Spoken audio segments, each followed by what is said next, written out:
Bonjour à tout le monde, y compris les moutons. Voilà. Ce soir encore, je vais m'adresser à ceux qui se font appeler pros, à ceux qui se font appeler partisans.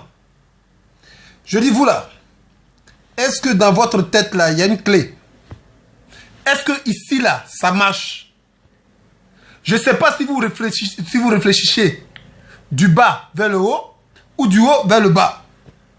Mais sinon, quand on réfléchit là, c'est dans une cervelle, ça se passe. On se tue à vous dire que votre pays est envahi. Il y a une seule personne qui est en train de vendre votre patrie. Au lieu de chercher la solution à cela, beaucoup parmi vous se lâchent à dire c'est Gbagbo, c'est ceci qui a mal dirigé le pays, c'est pourquoi. Attends, est-ce que vous savez ce qui se passe au juste même?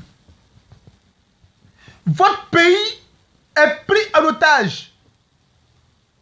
Votre pays est en train d'être vendu.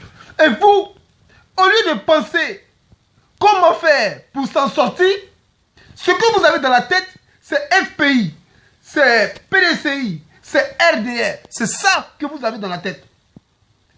Vous êtes collé derrière un individu, une personne. Mais cette personne-là, si vous l'aimez tant, mais il faut lui faire connaître la vérité. Il faut lui dire que pourquoi de nos jours, jusqu'à nos jours, il n'y a pas encore eu de justice pour ceux qui ont tué Adjokwe. Et pourquoi si on doit respecter une constitution, pourquoi lui, il ne tient pas compte que la constitution, c'est une ordonnance qui est souhaitée par le peuple, mise à la disposition du peuple, et que celui qui est le président de ce peuple-là. Pourquoi cette personne-là, vous ne lui dites pas cette vérité? Parce que lui-même, il a dit que c'est grâce à la constitution qui a été modifiée qu'il a pu être premier ministre au temps du défunt président Félix Houphouët-Boigny en 1990. C'est lui qui le... L'homme s'appelait Alassane Dramane Ouattara. Mais comme la rumeur racontait que son père était né en Haute-Volta, devenu entre-temps le Burkina Faso, certains l'avaient surnommé le Mossi, Alassane le Burkinabé. À l'issue des élections présidentielles d'octobre, le président donc a procédé à une modification de la Constitution début novembre 1990, et c'est ainsi que j'ai été nommé donc Premier ministre donc de mon pays le 7 novembre 1990. Les difficultés économiques du moment. Il n'est pas ivoirien, lui-même le dit. Mais vous vous acharnez à dire non, il est ivoirien et qu'il veut de notre intérêt. Mais si Ouattara veut de votre intérêt, posez-lui la question de savoir qu'est-ce qu'il a fait de Mamadou de Bamba. Mamadou Bamba. Il a fait quoi de Mamadou Bamba? La lettre que Mamadou Bamba avait, aujourd'hui, il a mis où cette lettre-là? Oui, s'il vous plaît, je vais essayer de rectifier certaines choses parce que M. Mamadou Touré parle d'affabulateur. Je le renvoie à une seule chose, je viens d'écrire un livre sur cette situation de la Côte d'Ivoire.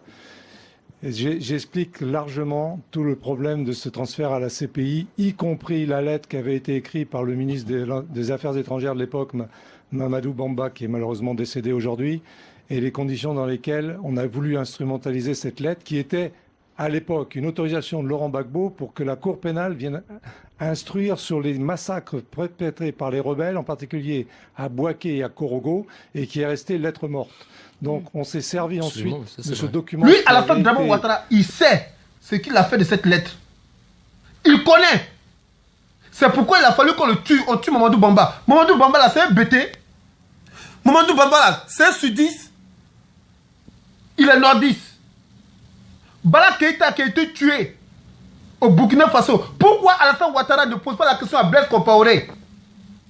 Quelles sont les raisons qui ont amené à ce que tu tues Bala Keïta? Parce que lui, Alassane Ouattara, sait pourquoi Bala Keïta est mort. Lui, Alassane Ouattara, sait qu'il a participé à la mort de Bala Keïta. Ibé qui a été tué. Pourquoi jusqu'à aujourd'hui, on ne trouve pas l'auteur de l'assassinat de Ibé pour qu'il comparaisse à la devant les tribunaux. Mais attends. Bon, moi je vais te dire, à partir de ce jour-là, celui qui parle que Alassane Draman Ouattara est la solution, moi je le considère comme l'étranger qui a été expédié en Côte d'Ivoire, qui a été introduit en Côte d'Ivoire avec les bœufs qui ont suivi. Moi, je considère cette personne en tant qu'un étranger. On ne dit pas quand on chasse les étrangers. Mais dans chaque pays, il y a des lois. Dans chaque pays, il y a des constitutions. Toi, étranger qui viens dans le pays d'autrui, pourquoi tu ne te plies pas? Tu te plies devant toutes les constitutions, sauf la constitution de la Côte d'Ivoire. Pourquoi? Donc c'est la Côte d'Ivoire là qui est devenue une poubelle où chacun vient chier puis s'en va. Notre constitution n'a pas d'importance pour vous. Notre constitution là, ça n'a pas d'importance. Toi, Mamadou Touré, un sale menteur qui dit que quand la guerre a commencé, Gbagbo a demandé aux Français de venir, comment on appelle ça, s'interposer. Mais tu es un sale menteur en 2002 qui n'a pas vu la situation en Côte d'Ivoire. Quand la guerre a commencé, en 2002, quand Gbagbo a voulu avancer sur Bouaké, ce sont ces mêmes Français-là qui ont dit « Attendez, nous allons faire sortir nos ressortissants. » Pour faire sortir leurs ressortissants, ils ont pris 3 semaines. Juste le temps de préparer les rebelles qui ne connaissaient pas bien Abidjan. Et c'est à la suite de cela que ces rebelles-là ont piégé les Ivoiriens. Donc, des soldats étaient dans des conteneurs et qui sont morts étouffés. Alors, comme on a perdu beaucoup d'éléments, et ces rebelles-là ont décidé d'avancer sur Abidjan, c'est ainsi que Gbagbo a dit. Mais vous qui aviez dit que vous voulez faire sortir vos ressortissants, aujourd'hui nous sommes en train d'être envahis, après que vous avez pris vos ressortissants. Et vous nous demandez d'aller à la paix, d'arrêter les hostilités, sinon il y aura beaucoup de morts. Donc comme c'est comme ça, je choisis que la France vienne elle-même faire la force tampon, s'interposer. Parce que c'est cette même France-là qui a organisé les rebelles, qui a organisé les rebelles sur le côté, sur les fronts. Alors, si c'est elle qui a organisé les rebelles sur les fronts, alors je lui demande de venir faire force tampon, parce qu'elle saura comment arrêter les rebelles. Voilà comment Gbagbo a demandé aux Français de venir s'interposer. Mais Mamadou Touré, tu es un sale menteur. Tu es un sale menteur. Tu es le... Bon, maintenant, moi je vais m'adresser à vous qui êtes à côté là. Gbagbo a dit, quand il a quitté en exil en France, les gens ont pensé qu'il était fatigué, mais non, il est venu pour discuter. Il est venu présenter ses excuses à Houphouët-Boigny. Gbagbo n'est pas revenu de la France. Cet homme, c'était Laurent Gbagbo. Ce qui était bien dans ce retour, c'est qu'il reposait sur un quiproquo formidable. Et ce quiproquo m'a sauvé la vie, m'a aidé. Pour Houphouët-Boigny, il croyait que je rentrais parce que j'étais fatigué de lutter. Donc c'était le retour de l'enfant perdu.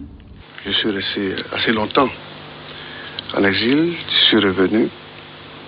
Je sais, parce qu'on en a discuté avec les frères et les amis, que certains de mes propos en exil vous ont blessé cruellement. Je vous présente les excuses pour ces propos-là. Sachez en tout cas que mon objectif n'est pas de vous blesser, ni de blesser la Côte d'Ivoire.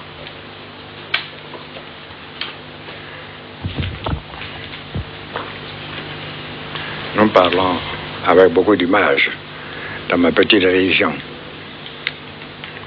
Nous disons que l'oiseau ne se fâche jamais contre l'arbre. L'oiseau, c'est notre jeune frère. L'arbre, c'est la Côte d'Ivoire. Pour discuter, il est venu présenter ses excuses à Houphouët-Boigny. Gbagbo n'est pas revenu de la France avec une armée. Il n'est pas allé en France pour chercher une solution militaire, mais plus sinon une solution politique. Mais Ouattara, qu'est-ce qu'il a demandé à la France? D'envoyer une armée pour tuer ses frères. Quand on aime ses frères, est-ce qu'on les tue? Quand on aime un pays, est-ce qu'on tue son peuple? Ouattara a demandé de tuer. Aujourd'hui, Ouattara, il a tout perdu. Il lui reste son armée. Il lui laisse les gens qu'il envoyait avec Blaise Compaoré. Ouattara a tout perdu. Je vous le dis, dans quelques temps, vous allez comprendre. Ouattara a tout perdu. Vous qui le suivez là, vous savez, vous ne savez pas, que vous suivez l'échec. Ouattara a tout perdu. Son ami Sarkozy a renoncé. Aujourd'hui, Ouattara va chercher d'autres partenaires. Si vous êtes malin, commencez à vous ressaisir. Commencez à vous ressaisir et commencez à préparer une nouvelle Côte d'Ivoire. Parce que Ouattara a tout perdu. Ça, je vous le dis. Vous allez mentir. On va essayer de parler doucement pour essayer de pouvoir rendre plus pacifique cette histoire-là. Mais vous continuez toujours persister dans le mensonge. Vous persistez dans le mensonge et vous payez même des cyberactivistes pour mentir pour vous. Donc la Côte d'Ivoire est devenue un pays de mensonges. Là où il n'y a que des diplômés du mensonge. Vous avez dit depuis lors que ceux qui ont commis des hostilités, ceux qui ont commis des exactions seront jugés. Jusqu'à aujourd'hui, qui est jugé? Oui, vous allez les juger. Et ceux que vous allez juger là, ce sont les gens que vous avez peur que demain, ils se retournent contre vous. Donc vous allez passer par le jugement pour les condamner, pour trouver une justification à ce que vous faites. Oui, nous on connaît tout ça. Je vous dis aujourd'hui, vous les papatos qui sont autour de vous là, autour de lui là, il est temps pour vous de vous ressaisir.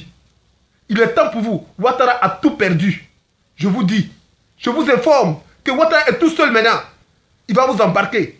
Même les francs-maçons sont en train de voir la solution pour lui. Ça, je vous le dis. Il a maintenant Blaise Compaoré et ses conneries là. Pour encore commettre des exactions. Vous n'êtes pas au courant de ça. Posez-vous la question. Pourquoi aujourd'hui à la RTI, tout devient joli, tout devient beau? Pourquoi aujourd'hui tout ce que vous voyez là, ça brille? Parce que tout ce qui brille n'est pas de l'or. Derrière ce qui brille, qu'est-ce qui se cache? Il est là vous endormir. Et derrière, il est là vous envahir. Il est temps de vous réveiller. Allez, ciao.